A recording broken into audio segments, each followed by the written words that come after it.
اعوذ باللہ من الشیطان الرجیم بسم اللہ الرحمن الرحیم۔ میں پناہ مانگتا ہوں اللہ کی شیطان رجم کیے ہوئے سے۔ ناظرین و سامعین، السلام علیکم ورحمۃ اللہ وبرکاتہ۔ مجھے امید ہے کہ اللہ تعالیٰ کے فضل و کرم سے آپ روح بصحت ہوں گے۔ آج کی ویڈیو ہے انسان 4 حالتوں میں سے کسی ایک حالت میں ہوتا ہے۔ مین از ان 1 کنڈیشن آؤٹ آف 4۔ وہ 4 حالتیں کیا ہیں اور انسان کس حالت میں ایک وقت میں ہوتا ہے، یہ میں آپ کو انشاءاللہ تعالی جو مجھے سوچ فکر ملی ہے یا مجھے سجائی دیا ہے اس کے مطابق آپ کے گوش گزار کروں گا۔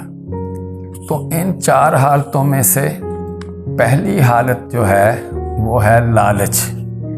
انسان بنیادی طور پہ لالچی پیدا ہوا ہے، تو کوئی بات نہیں، یہ انسان کی ضرورت بھی ہے اور انسان کو آگے بڑھنے میں بھی مدد دیتا ہے۔ اگر انسان میں لالچ نہ ہو تو وہ آگے نہیں بڑھتا اور اللہ توکل ہی زندگی گزارتا ہے، کہتا ہے کہ بس جو مل گیا ہے وہی کافی ہے۔ لیکن لالچ ایک ایسی چیز ہے جو اس کو آگے کی طرف، ترقی کی طرف اور زیادہ کمانے کی طرف کوشش اور جد و جہد پر مجبور کرتا ہے۔ تو اس لحاظ سے ایک انسان کی حالت یہ ہے۔ دوسری انسان کی حالت ہے وہ خوف یا ڈر۔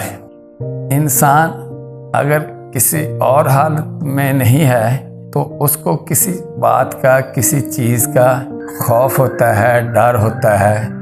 مثال کے طور پر اگر اس نے کسی سے زیادتی کی ہے تو اس کو یہ ڈر ہوتا ہے اب کوئی میری اس زیادتی کا مجھ سے بدلہ نہ لے، یا ویسے ہی اس کو کسی چیز کا خوف پڑ جاتا ہے، وہم ہو جاتا ہے، تو وہ اس ڈر میں اور خوف میں مبتلا ہو جاتا ہے۔ یہ بھی انسان کی ایک حالت ہے۔ تو یہ 2 حالتیں، لالچ اور خوف، انسان کی زندگی کا بڑا حصہ ہے۔ اس کے علاوہ بھی 2 اور باتیں ہیں۔ اس میں تیسری بات جو ہے وہ ہے انسان کی سب سے بڑی خواہش یا ایک نارمل انسان کی جو ضرورت ہے، اور خصوصاً جوان انسان کی، وہ ہے شہوت یا جنسی تسکین۔ یہ جو حالت ہے انسان کی، یہ بہت زیادہ خطرناک ہے۔ اس پر وہی انسان جو ہے کامیاب اور کامران رہتا ہے جس کو اپنی سوچ فکر اور اپنی زندگی جو ہے وہ عزیز ہوتی ہے۔ ورنہ ایک انسان جو ہے اس جنسی خواہش کو پورا کرنے کے لیے بڑے الٹے سیدھے کاموں میں پڑ جاتا ہے۔ تو یہ انسان کی تیسری حالت ہے کہ اس پہ جنسی خواہش کو پورا کرنے کا بھوت سوار ہوتا ہے، اور یہ بھوت خدا نخواستہ اگر بے لگام ہو جائے تو انسان کو ذلیل و خوار کر دیتا ہے۔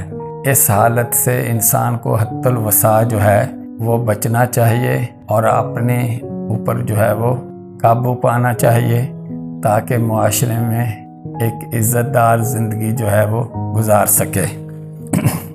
اور چوتھی حالت جو ہے وہ ہے غصہ۔ انسان کو اس فطرت پہ پیدا کیا گیا ہے کہ اس کے مزاج، اس کی سوچ اور فکر کے ذرا سی بھی کوئی خلاف بات ہو تو یہ غصے میں آ جاتا ہے، آپے سے باہر آ جاتا ہے اور مرنے مارنے پر آ جاتا ہے، گالم گلوچ پہ آ جاتا ہے۔ تو یہ غصے کی حالت بھی انسان کو خراب اور برباد کر دیتی ہے۔ اس سے بھی بچنا چاہیے۔ بلکہ مجھے یاد آ رہا ہے کہ اگر انسان کو غصہ آتا ہے اور وہ کنٹرول سے باہر ہو رہا ہے تو اسے چاہیے کہ اگر کھڑا ہے تو وہ بیٹھ جائے، اگر بیٹھا ہے تو وہ لیٹ جائے، یا وہ جگہ چھوڑ دے، دائیں بائیں ہو جائے تاکہ اس کا غصہ جو ہے وہ کسی نہ کسی طرح سے دور ہو جائے۔ ورنہ غصے کی حالت میں انسان کچھ نہ کچھ کر سکتا ہے اور پھر بعد میں پچھتاتا ہے۔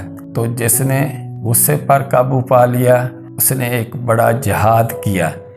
تو ان تینوں چیزوں میں غصہ بھی جو ہے وہ اپنا ایک بہت بڑا اثر رکھتا ہے۔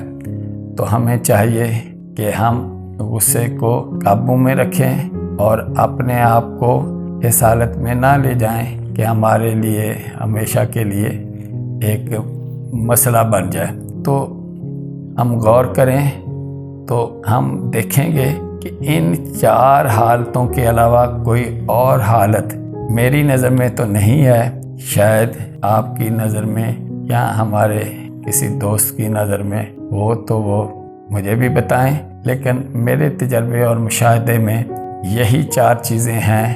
ان 4 چیزوں میں سے 24 گھنٹوں میں انسان کسی نہ کسی ایک حالت میں مبتلا ہوتا ہے۔ تو اللہ تعالی ہمیں صحیح سوچ، فکر اور سمجھ دے اور ان حالتوں کو صحیح معنوں میں قابو کرنے کی ہمیں ہمت اور حوصلہ اور نارمل زندگی گزارنے کی توفیق عطا فرمائے۔ اللہ حافظ۔